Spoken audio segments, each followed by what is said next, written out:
Feeling adrift in a sea of endless data? Ride the wave to unified, actionable data.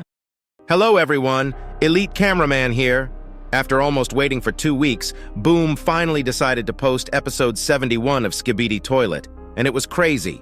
It wasn't as long as the last couple episodes, but if you guys didn't know, Boom said that he'd be uploading a lot more frequently, and this probably is the start of that, and we most likely should be expecting episodes around 2 minutes or so.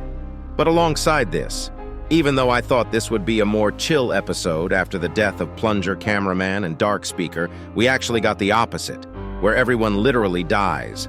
And the way Buzzsaw Mutant Toilet walked after killing the Alliance troops, holy moly blood was on a Riz streak, but we'll get to that later in the video. This episode also gave some more information about the Astro Toilets, which we'll talk about later in the video. But there is one thing we don't know yet. If you have watched episode 60, you'd know that the Astro Toilets tried to kill G-Man Toilet, but the Scientist Toilet stepped in, and later we learned that it was actually an imposter G-Man Toilet. This begs the question of which side G-Man is on this battle, because even though it seems like Astro Toilets are after G-Man Toilet, we don't really know if they are after him or want to be with him. We'll talk about this later in the episode, but before we get to all this, make sure to like this video and subscribe to pay your respects to all the fallen troops in the battlefield. Anyways, here we go. Today's episode actually starts with something important. We see one of the cameramen watching the Plunger Cameraman POV from his tablet, but there is something weird with his tablet, and it's that he doesn't have a serial number on his tablet. It probably doesn't matter, but it was funny because the way this cameraman dies later in the episode, Blood really was a side character for the side characters. We also learned that the timeline of this episode from what he is watching on the tablet, and it is actually happening at the same time as episode 70 part 3, right before the bunker duo entered the room with the Scientist Toilet. It also shows us what happens when Secret Agent or his goons interfere with the cameraman POVs, and as you can clearly see here, once the transmission gets cut off, the POV tablets get an error saying, "Connection lost." This confirms that no one saw anything about the Secret Agent ever, and literally no one in the Alliance that's been watching from the monitors know the truth behind Plunger Cameraman's death. After this, we actually look up and see one of upgraded Titan TV Man's monitors, which actually does get nuked literally seconds later by a rocket launcher toilet, breaking the screen. And with this, we learned why his shoulder monitor was broken at the end of episode 70 part 3. But people also mentioned that Titan Cameraman's protective lens was bent, but from what I remember, we never saw when that happened. After upgraded Titan TV Man puts his shoulder TV back with his hands, which means that the jetpacks of the monitors are broken. He actually says something crazy. Because his shoulder monitor is broken, he literally drops an F-bomb and says, "You're so fucking dead," in reverse. Here you go, listen to it yourself.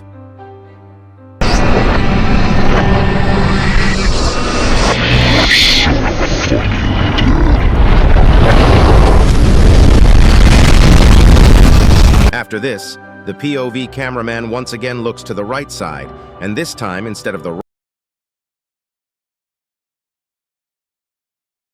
rocket launcher toilet, 2 more huge rocket launcher weapons come out of nowhere and start nuking the Titans. But because they didn't want to get nuked, Titan TV Man deflected the nukes with one swing, causing one of the nukes to fall on top of this poor cameraman without a serial number. Did you really have to do that to this poor soul, Dafouk? Really, bruh? Don't worry, poor cameraman, we'll never forget you. You really didn't have any purpose in this universe. Make sure to subscribe and like if you want this poor cameraman to have an epic comeback. After the cameraman gets destroyed, the POV changes to a different cameraman watching it from his own tablet, and once again we see another tablet without a serial number, and we can probably safely say that Boom might be removing the numbers. After he puts down the tablet and looks to the sky, and we see a huge explosion happening, which I assume is where the Titans are fighting, and this actually shows us how big of an operation this raid was. The Alliance literally sent out agents to every corner of this base, but I don't think anyone was expecting what was going to happen here in a minute.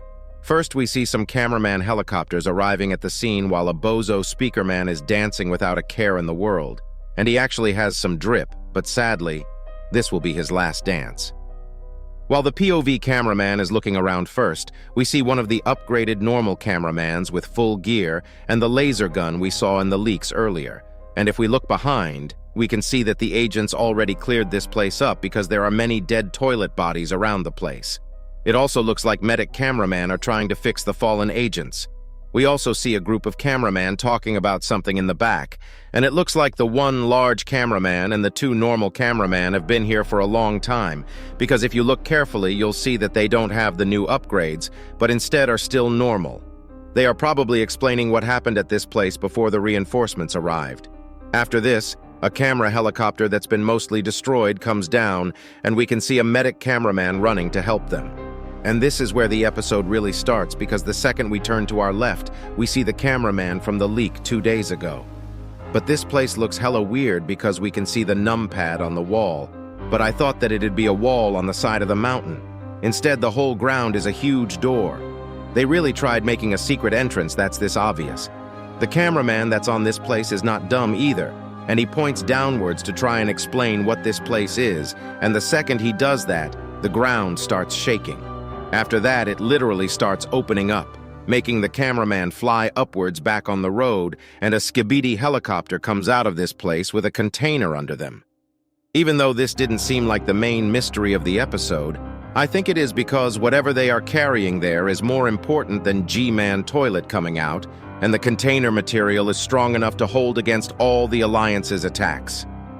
I really don't know what they might be hiding and trying to save. What do you guys think is inside this container? After this helicopter leaves, the POV cameraman looks at our own helicopters, and it looked like they were questioning if they should go after it, but suddenly everything started shaking again, which made them look back at the hole, and a presence we have not seen for a while suddenly came out of nowhere. Literally within seconds of Jimmy the Toilet coming out of his hiding spot, he turned the whole battlefield into an apocalypse and killed everyone. Somehow the POV cameraman was able to hold off against the first laser blast. And I'm not gonna lie, he looked so calm and serious right before he used his lasers, even though his whole base is under attack, and he probably knows that the scientist toilet is about to die, but instead of helping him, he is escaping. I'm gonna be honest, this is hella weird if you think about it. There is a very likely chance that G-Man Toilet actually didn't like the scientist toilet and how he was handling stuff, because it really did look like this was what he wanted. And this is why I'm kind of confused about the Astro Toilet stuff. Maybe the original G-Man Toilet never wanted Scientist Toilet to make clones of himself. Maybe that's why he abandoned Scientist Toilet here, and before in episode 67, this might be reaching, but maybe he was the one that ordered the Astro Toilets to kill his clones. Because to our knowledge, it wasn't him in episode 60 who the Astro Toilets tried to kill. And we also saw one of the Astro Toilets hiding in the background in episode 68, part 1. What if the Astro Toilet's goal wasn't to kill G-Man himself, but the clones? We'll talk more about this at the end of the episode when we are talking about the Astro Toilet scene, but it really is an interesting mystery. After the POV cameraman gets shot, he somehow survives the blast last second and actually sees all the helicopters getting gunned down while his camera is glitching.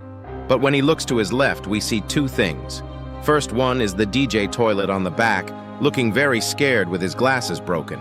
I guess he really didn't die. What comes after this is the Rizsaw mutant toilet. Blood came in so confident and cool, even G-Man toilet was impressed.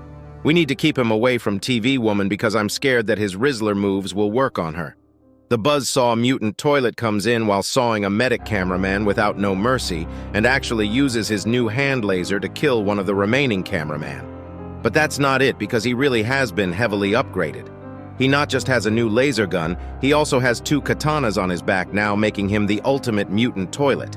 We already saw some other mutant toilets inside the base that looked like trials. It does seem like the Rizsaw mutant is here to stay. After this, he looks at G-Man Toilet, and G-Man Toilet literally gets rizzed up. Just look at what he does with his eyebrows. Blood really cheated on Scientist Toilet with the Buzzsaw Mutant Toilet. He even looks at his ass when Buzzsaw Mutant Toilet starts flying away. Before we start talking about what happened after this, I need to talk about the other toilets that escaped from the hatch. If you look carefully on the right side, we can see the Laser Scientist Toilet from episode 68 escaping the base alongside G-Man Toilet. And this does make sense because it does seem like he might become an important figure later on in the series because he actually was in the poster with the secret agent in episode 69, part 2. Alongside him, we can see the mechanic toilets that were responsible for making the toxic bomber toilets in episode 68, part 2 also escape. But the real question is, DJ Toilet, I think he really is the last toilet that can literally float. Because if you look carefully, he doesn't have jetpacks or anything, and he literally is just flying like the OG toilets. I'm calling this now. He'll come back in like 20 episodes with crazy upgrades and he'll get destroyed again. After all these toilets leave, G-Man Toilet finally notices the POV cameraman still being alive and uses his lasers to attack us directly once more, but somehow this cameraman survives this attack once more, at least until he gets burned alive. I don't know who this cameraman was, but he was crazy. Blood was more durable than the Titans. And the second craziest mystery of the episode happened right after G-Man Toilet left the scene. Suddenly, one of the Astro Toilets came into the scene and looked around to see what was going on. Him coming here this early actually showed the alliance that the Astro Toilets are following G-Man Toilet.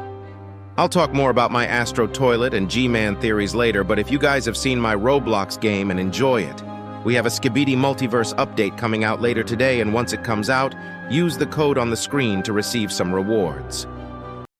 Everyone with Medicare and Medicaid pay